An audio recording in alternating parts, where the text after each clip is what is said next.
highly intelligent guy sat on top of a mountain meditating in a temple in Peru or something, you may have an entirely different experience of that, where the material world dissolves and where consciousness moves, as many researchers describe it, into a fourth dimensional density, into a higher vibrational frequency range, which is probably what happens to us every night when we go to sleep.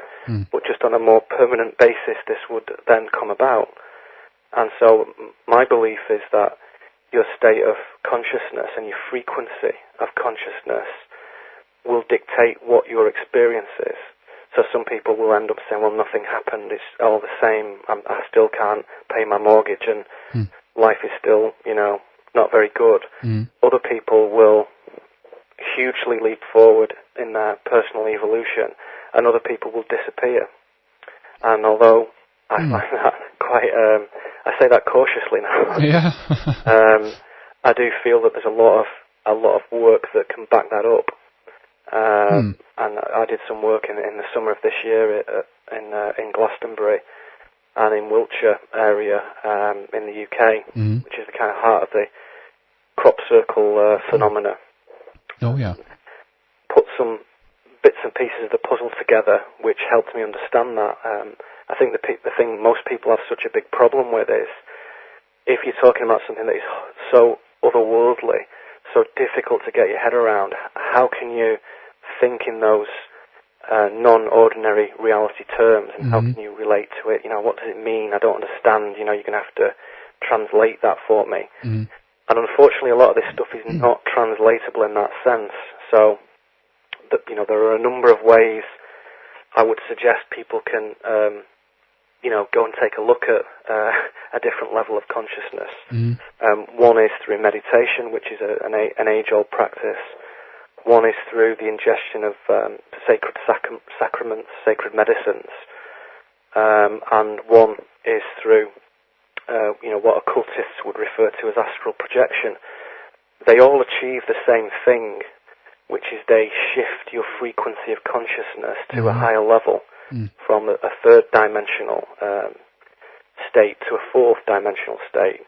And once in there, you can take a look and you can understand the symbols and the energies and the new lexicon and the new vocabulary that falls and disseminates from this world. Without that, it's difficult to translate it into a book that you can pick up and sit down and read. It's difficult to discuss. It's one of the things, as Morpheus says to Neo, that you can't be told what the Matrix is. You have to go and take a look for yourself. Sure. And that is certainly my experience with this level of consciousness. It is not something to be discussed for much time. It's not something to bother about too much. You have to step outside of this and go and have a look at it. And dependent on your belief system and dependent on your resources and your bravery, you can choose a number of different means to go and have a look. So I wouldn't, I wouldn't recommend anything across the board to anybody in particular, but there are means to do it. The techniques exist, they are there. So anybody who cares enough can go and have a look and try it for themselves. Oh yeah, I totally agree with what you're saying there. It's a very personal thing, and you also mentioned, I guess disappearance of people or a kind of a transcendence in a way. Do you think that actually dovetails with the idea of the rapture, since we're within the context of different religions or whatever your background is to this, so to speak? Yes, I think in absence of a strong personal level of consciousness, you become absorbed into a kind of archetypal system of belief. So many kind of channeled works, which I used to think were a bit dubious, but I'm a little bit more sympathetic to these books now, where entities have transmitted information to psychically sensitive people. Many channeled works suggest that if your level of consciousness is low, you become absorbed into Christianity or into, Islam or into Hinduism, and indeed your death experience or your epiphanies will reflect that in their imagery and, in their content. So many people who are firm, devout Catholics, for example, when they die, they will indeed find themselves in, a rapturous, wonderful place with somebody looking after them and the relatives greeting them and a God looking down happily with them. And the naughty ones will indeed spend an amount of time in an awful, sulphur-ridden, disgusting hellhole. And belief is so powerful, and collective consciousness is so instructive in how it creates the world that it can create these whole levels of being that have independent existence. They're not just something that exists in a flimsy imagination. They become probable universes and probable realities. So the danger is if you have no clarity of consciousness and no quality of your own personal consciousness, you end up gravitating towards the dominant archetype realm, and depending on where you live and who you are and your socio-economic background and so on and so forth, that will be a number of different things. So it is dangerous not to think. Oh, yeah, I see what you mean, and that's a very good point, actually. You kind of gravitate towards someone else's worldview instead of your own, and you're entrapped in a belief system of, let's say, that the end of the world, or that what you described previously with this, basically some term, it's a singularity of consciousness, I guess, that something happens that actually expands beyond everyone's, wildest imagination, basically, and whatever you want to manifest, you can actually become part of that reality or create it. So let's say that is something that actually is going to happen.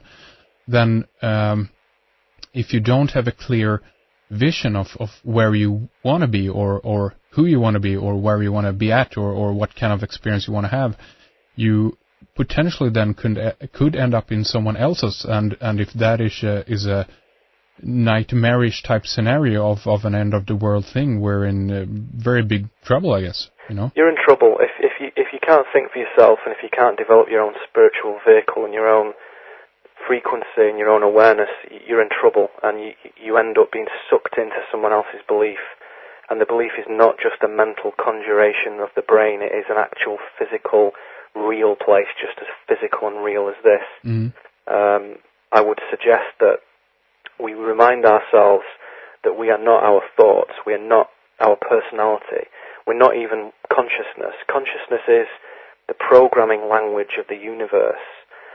We are consciousness conductors. That's what we do. That's who we are. Consciousness comes through us. It emanates from us.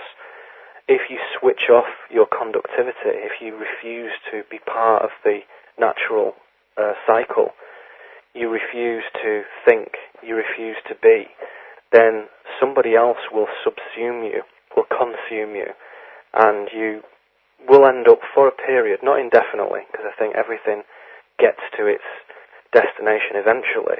We are, in principle, indestructible, but you may spend an unpleasant period of time, shall we say, somewhere that you don't want to be.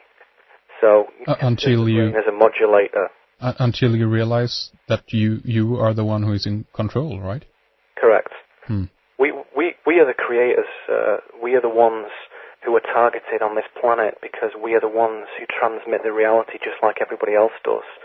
If you switch your brain off and you are sucked into the mainstream media illusion, which is so easy to do. I mean, it still gets everybody, including myself, all the time. You know, you just switch the TV on and you realise you're drooling out of your mouth and your eyes are half shut and you've been sat there for 45 minutes and quickly turn it off again. It's still capable of doing that.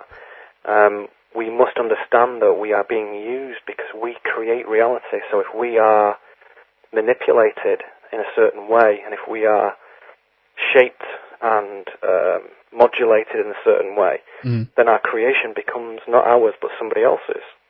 So the brain is the modulator. The DNA, as I've come to discover personally, is the transmitter-receiver for this. So the DNA is our aerials. This was proposed many years ago by lots of different kinds of people.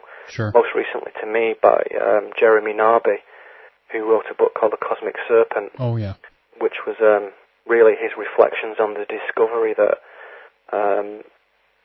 the Indians, the Native American Indians and the local people that he was dealing with, in fact they weren't Native Americans, I can't remember, it's ignorant of me to forget, but the indigenous peoples of the area where he was studying, they ingested a form of dimethyltryptamine, which allowed them to communicate across the jungle and find things, detect water sources, communicate with other shamans who were far away. And this uncanny ability, which was, evidenced over and over and was, not doubted, this guy, Jeremy Narby, he couldn't really put it together until he took it himself. And he realized that what it appeared to be doing, and this constant reference to the serpent and to the snake, was not quite the sort of demonic, dark images we get from the New World Order. Instead, in this culture, the snake was actually the DNA double helix spiral. And the shamans understood that it was this aspect of us, as well as it building proteins and doing its functional job for the body, was actually the aerials that could transmit and receive profound information in vast quantities throughout the entire ecosystem, and everything could communicate with everything else, the plants, the trees, the birds, the animals, the sky, the rocks, everything was involved. Yeah. Our DNA, that the 97% or thereabouts that the mainstream science refers to as junk DNA, is responsible for some of the most incredible psychic activity that can be imagined. The DNA is also the connection to what some people call the Akashic Record, which is the Earth's own history of all events and all things and all thoughts, not only on a global level and on a huge level, but on a very personal level. All dreams, all smells, all moments, all the most intimate things that we all individually experience throughout our life are permanently stored in this Akashic Record, which is a vast network of DNA.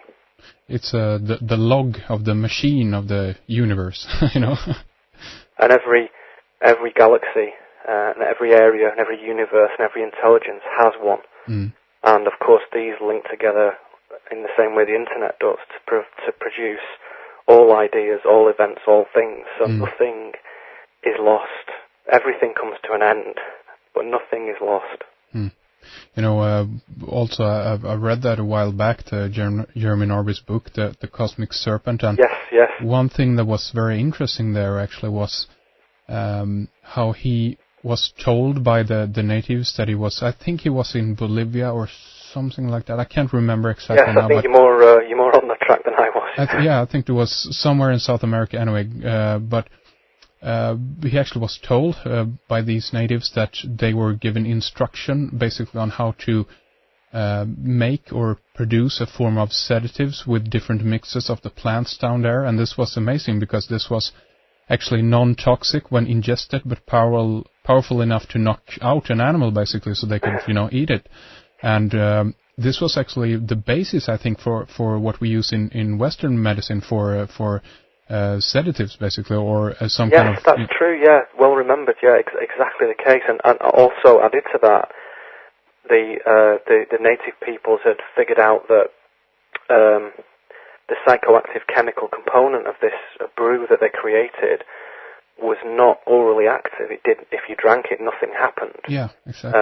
So they also found from all the zillions of other plants in the region that certain plants, when taken with an MAO inhibitor, would stop that enzyme in the gut breaking the reaction down and would allow it to happen. And so they mixed two plants together, which could have, how they knew what they were is anybody's guess. But this particular combination of plants, and it's not just ayahuasca. Those who are thinking, oh yeah, he's talking about ayahuasca, that's one of them. There are many, many more. Yeah. And ayahuasca is a description of potentially a number of different things, a combination of plants, but